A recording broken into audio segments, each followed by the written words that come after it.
যে বিড়ালটা যদি ওইখানে থাকে গেছে পিষ্ট হয়ে যাবে। আমরাও যেমন জীব, বিড়ালও কিন্তু একটি জীব। আমরা আল্লাহর সৃষ্টি, বিড়ালও আল্লাহর সৃষ্টি। মানুষ মারা গেলে বর্তমানে কিন্তু কেউ ওইভাবে তোয়াক্কা করে না, আর প্রাণী তো থাক দূরে। তো আমার কাছে আসলে জিনিসটা খারাপ লাগলো, মারা গেছে কেউ সরাচ্ছে না। তো আমি আমার নিজের দায়বদ্ধতা বা আল্লাহর প্রতি কৃতজ্ঞতা বা সৃষ্টির জীবের প্রতি আমার যে ভালোবাসা, ওইখান থেকে আমি চিন্তা করলাম যে রাস্তার ভিতরে না পিষে আমি একটা সাইডে রাখি, যাতে ময়লাওয়ালা বা অন্য কেউ পাইলে নিয়ে যেতে পারে। আমি এই রাস্তা দিয়ে যাচ্ছিলাম, তো যাওয়ার পথে হঠাৎ দেখি যে আমার আর কি বাম পাশেই বিড়াল হয়তো বা রিসেন্টলি কেউ মেরে চলে গিয়েছে। তো আমার চাকার নিচেও পড়তো, আমি হঠাৎ আর কি চমকে গেলাম। তারপরে ব্রেক করলাম যে বিড়ালটা যদি ওইখানে থাকলে দেখে গেছে পিষ্ট হয়ে যাবে। আমরাও যেমন জীব, বিড়ালও কিন্তু একটি জীব। আমরা আল্লাহর সৃষ্টি, বিড়ালও আল্লাহর সৃষ্টি। তো আসলে সৃষ্টির প্রতি বা বিড়াল এমনি তো আমার পছন্দের একটি প্রাণী। যে দেখেন, মানুষ মারা গেলে বর্তমানে কিন্তু কেউ ওইভাবে তোয়াক্কা করে না, আর প্রাণী তো থাক দূরে। তো আমার কাছে আসলে জিনিসটা খারাপ লাগলো, মারা গেছে কেউ সরাচ্ছে না। তো আমি আমার নিজের দায়বদ্ধতা বা আল্লাহর প্রতি কৃতজ্ঞতা বা সৃষ্টির জীবের প্রতি আমার যে ভালোবাসা, ওইখান থেকে আমি চিন্তা করলাম যে রাস্তার ভিতরে না পিষে আমি একটা সাইডে রাখি, যাতে ময়লাওয়ালা বা অন্য কেউ পাইলে নিয়ে যেতে পারে। আমি কেন করলাম ভাই, প্রত্যেকটা মানুষেরই তো কিছু দায়িত্ববোধ থাকে ভাই।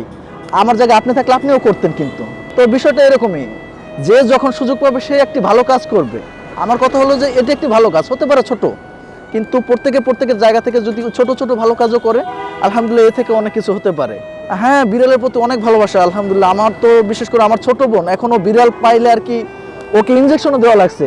আমাদের বাসায়ও বিড়াল ছিল, বিড়ালটা মারা গেছে, না যেন কে নিয়ে গেছে, আমি ঢাকার বাইরে ছিলাম, এসে আর পাইনি। তো এই থেকে ভালোবাসা আছে আলহামদুলিল্লাহ। না, এখন বিষয় হলো ভাই, আপনি যে হঠাৎ করে ভিডিও করবেন এও তো আর আমি জানি না। চলতি পথে আমি দাঁড়াইলাম, আমি দেখলাম যে না, জিনিসটা আসলে আমার করা উচিত।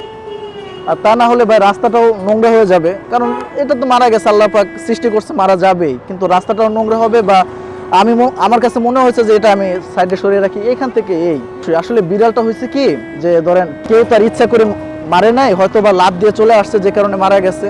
আসলে আমাদের উচিত যখন আমরা ড্রাইভ করব একটু দেখে শুনে করা উত্তম। কেউ ইচ্ছা করে একটি ব্যাঙও মারতে চায় না। বিশেষ করে আমার ক্ষেত্রে আমি বলি, আমি ঢাকার বাইরে রাইড করি মাঝে মধ্যে, তো একটা ব্যাঙ থাকলে আমি গাড়ি ব্রেক করার চেষ্টা করি। তো এটাই আমি সকলের প্রতি বলবো যে আসলে আপনারা প্রাণীকে ভালোবাসুন যথাসম্ভব। হয়তোবা যে ভাইটি মারছে আর কি বিড়ালটিতে হয়তো বা খেয়াল করে নাই, তো যদি খেয়াল করে থাকে তার উচিত ছিল বিড়ালটি যেহেতু মারা গেছি যে সাইডে সরিয়ে রাখি।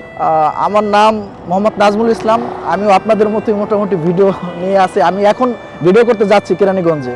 তো আমার কন্টেন্ট হচ্ছে ইসলামিক কন্টেন্ট, ওয়াজ মাহফিলের প্রোগ্রামগুলো করি। এখন আমি যাচ্ছি জুমার রেকর্ডে কেরানীগঞ্জে বাইতুন নূর মসজিদে।